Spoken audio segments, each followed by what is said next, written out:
किसान आंदोलन पर धमकी, विवाद, टूल पर एफआईआर के बाद भी किसान नेता के तेवर सख्त।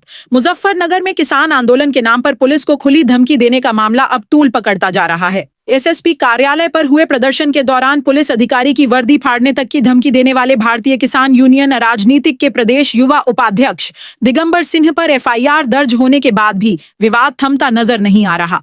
मुकदमा दर्ज होते ही किसान नेता ने नया वीडियो जारी कर कहा कि अगर कचरा माफिया को संरक्षण मिला तो यह अपराध हम बार बार करेंगे। दरअसल शनिवार को एसएसपी कार्यालय पर सख्ती प्रदर्शन के दौरान हजारों की संख्या में कार्यकर्ताओं ट्रैक्टर ट्रोलियों के साथ पहुंचे, जिससे शहर में कई जगह जाम लग गया। इसी दौरान हालात उस वक्त बिगड़ गए जब दिगंबर सिंह ने सिविल लाइन इंस्पेक्टर आशुतोष को सार्वजनिक मंच से वर्दी फाड़ने तक की धमकी दे डाली। हालांकि बाद में उन्होंने माफी मांगी, लेकिन पुलिस ने मामले को गंभीर मानते हुए दिगंबर सिंह समेत मांगेराम त्यागी, मोहित त्यागी, कुशलवीर और 400 अज्ञात पर मुकदमा दर्ज कर लिया। एफआईआर के बाद जारी वीडियो में दिगंबर सिंह ने एसएसपी की कार्यवाही की सराहना की, लेकिन दो टूक कहा कि यदि जनपद में कचरा माफियाओं को संरक्षण मिला और शहर का दम घुटता रहा तो आंदोलन और तेज होगा। किसान संगठनों का आरोप है कि जिले की फैक्ट्रियों में आरडीएफ के नाम पर बाहर से कूड़ा लाकर जलाया जा रहा है, जिससे प्रदूषण बढ़ रहा है। किसान कार्यकर्ता कूड़ा लाने वाली गाड़ियों को रोक रहे हैं, जबकि उनका आरोप है कि पुलिस कार्यवाही नहीं कर रही। इस मुद्दे पर अब ट्रांसपोर्ट एसोसिएशन भी विरोध में उतर आया है। फिलहाल पुलिस पूरे मामले की जांच में जुटी है, लेकिन बड़ा सवाल यही है कि क्या आंदोलन कानून से ऊपर हो सकता है। मुजफ्फरनगर की सड़कों पर उठा यह सियासी तूफान अब कानून व्यवस्था की बड़ी परीक्षा बन गया है। जनपद मुजफ्फरनगर से जनशासन बुलेटिन के लिए नौशाद खान की रिपोर्ट।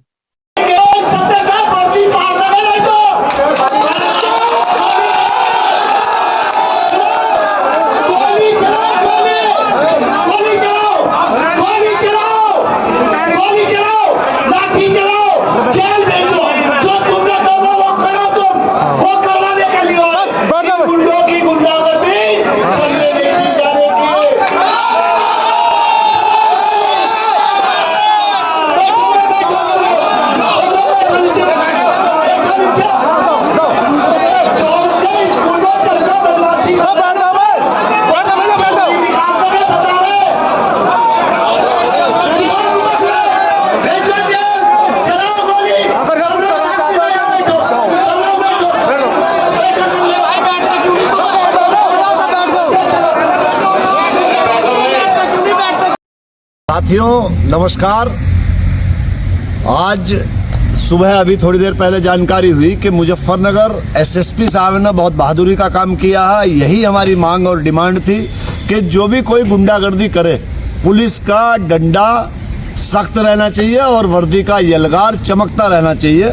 और मैं मानता हूं कि जो मुकदमा लिखने का काम एसएसपी मुजफ्फरनगर साहब ने किया है, इसके लिए मैं बहुत बधाई और धन्यवाद देना चाहता हूं।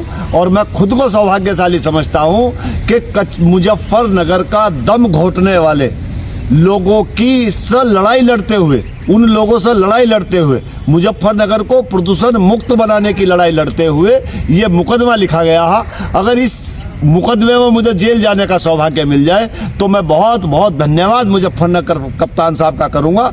लेकिन मैं ये चाहता हूँ, ये अनुरोध करता हूँ कि कम से कम जो भी कोई गुंडागर्दी करे, उस गुंडागर्दी का पुलिस जो है अपनी वर्दी का और कानून का राज स्थापित रखे।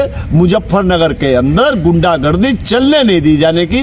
मुजफ्फरनगर हो या उत्तर प्रदेश हो, माननीय योगी आदित्यनाथ जी की सरकार है और इस सरकार में जहां हम जीरो टॉलरेंस की बात करते हैं, वहां लोग गुंडागर्दी की बात करते हैं। कचरा माफिया इतने बड़े हो गए कि मुजफ्फरनगर का दम घोटने का काम करेंगे।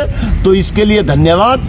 और बस यही कहना चाहता हूं कि जिस दिन कप्तान साहब चाहें और कप्तान साहब कहेंगे, उस दिन मैं आ जाऊंगा और मुझे जेल भेज दें। मैं बार बार ये अपराध करूंगा अगर मुजफ्फरनगर का दम घुटवाने का काम आप करोगे, मुजफ्फरनगर के अंदर कचरा माफियाओं की गुंडागर्दी चलवाने का काम करोगे, तो ये अपराध हम बार बार करेंगे।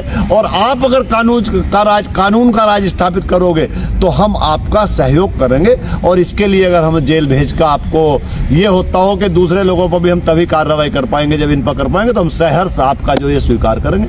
धन्यवाद। जय हिंद, जय भारत। खिलाफ मुकदमा दर्ज हुआ है सर, कितने लोगों के खिलाफ मुकदमा दर्ज है, कितने अज्ञात में? 4 नेम्ड लोग हैं और 400 अज्ञात लोगों के खिलाफ ये मुकदमा दर्ज किया गया है शहर में जाम लगाने के लिए और एसएसपी कार्यालय पे धरने की वजह से जो सरकारी कार्य में बाधा हुई, इन कारणों से इन लोगों पे भारतीय किसान यूनियन और राजनीतिक के इन लोगों के अगेंस्ट मुकदमा दर्ज किया गया है और आगे की कार्रवाई की जा रही है। ठीक है।